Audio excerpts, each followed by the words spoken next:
Hello everybody and welcome to another video of Mind Power Journeys. And today I want to tell my story in losing my voice and a little bit of ideas how I found that again. So, as you hear, I have a pretty powerful voice, pretty profound, and I can reach deep notes. So they say I'm a baritone, something like that. I can even show you like da da da da da da da da. So I love even singing in a choir, and I've been like that for the majority of the time in my life.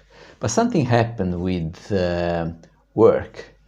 I stayed in a position in the same company for many years, and over and over, very gently, management and colleagues, sometimes they were throwing in observations. Hey, why don't you do a little bit more this way? Why don't you say a little bit more quietly?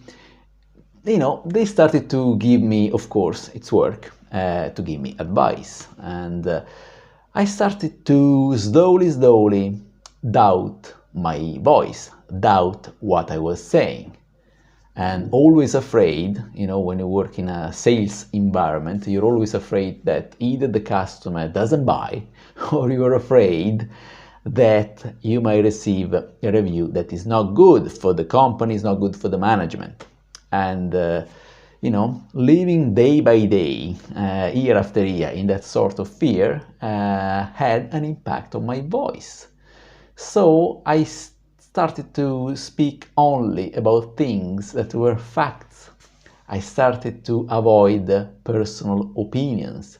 I started to make sure that the tonality and the tone of my voice was quiet enough. And if you constantly do that, that's okay for work, that's okay for social interactions. But in the long term, it affects who you are in your voice, and you lose the edge of expressing freely what you want to say. Of course, you cannot say everything you want to say all the time, that's all right, But, at least there are moments in which you feel entitled to have an opinion, and, it's all right to say things as they are, especially again in a professional environment. The management decides something that is against your own interests. It's it should be all right to say, hey, actually I think the other way around, and not fear for the consequence of having expressed out loud something that represents our rights. So this is pretty much the way I lost my voice. And with that, it happened as well that I couldn't enjoy music anymore. The pleasure of hearing music was pretty much gone. My life became much more robotical. And how did I get out of the situation? So it happened that all of a sudden our company gave us the possibility to work part-time, and working part-time freed some time to improve my voice. And I started with the courses on Udemy, courses that contained vocal exercises, and at first it felt awkward. Like, oh, can I go with the volume? Is it okay? What will people think? What would the neighbors say? And then another thing that helped me immensely was to discover the work of The Artist's Way from Julie Cameron. And from that work, I started to do morning pages. And it's a great exercise, because in the morning pages, you wake up in the morning and you should fill up a page with whatever you have in mind. So you can say I'm tired, or I want to stay in bed, I don't want to go to work, whatever you want to say. And if you constantly give yourself a chance to voice up, to express what you're feeling, and maybe you can even dare to read it a little bit out loud, your voice is probably like to start to come back. And the other step I did to free my voice again, not that I freed my voice totally, yeah, probably there is still another good bit to go. But the other step was to finally quit my employment in a corporate environment and detach from all those memories, from all those pressures, and that allowed me to not feel fearful anymore of saying things, because my brain associated the fact to say, okay, I'm not there anymore, so there are no consequences to what I say.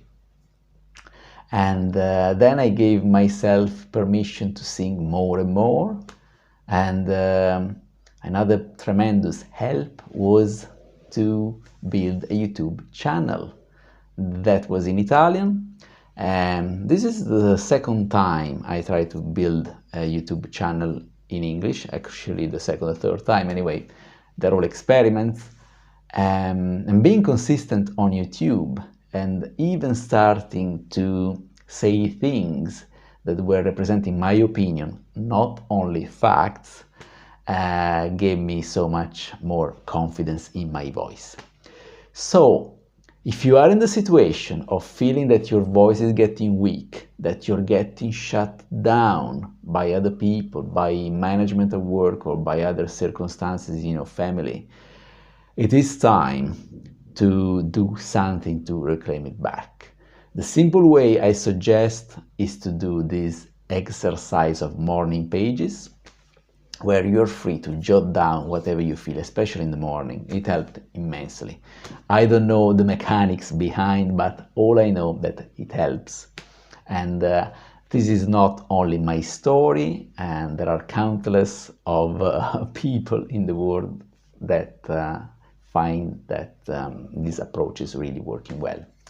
And then, if you're in the mood, if you are the type of person that will enjoy doing a podcast, that will enjoy doing some audio content, YouTube content, slowly, without rushing things, you can just exercise yourself.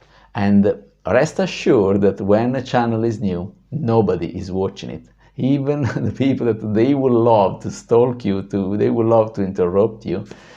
YouTube is so competitive these days that unless you're consistent for a while, it's really unlikely that you get found.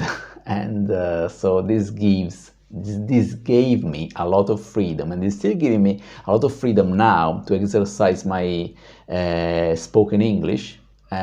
Because I know that there won't be a lot of people, especially at the beginning, watching. And with exercise, with practice, I know that that will be then good to have maybe an audience. But at the beginning, having no audience, especially if you come from a journey like mine, it's a good thing. So this is my story with quickly explaining my steps in losing my voice and the way out to regain it again. Thanks for listening, and I'll see you in another video.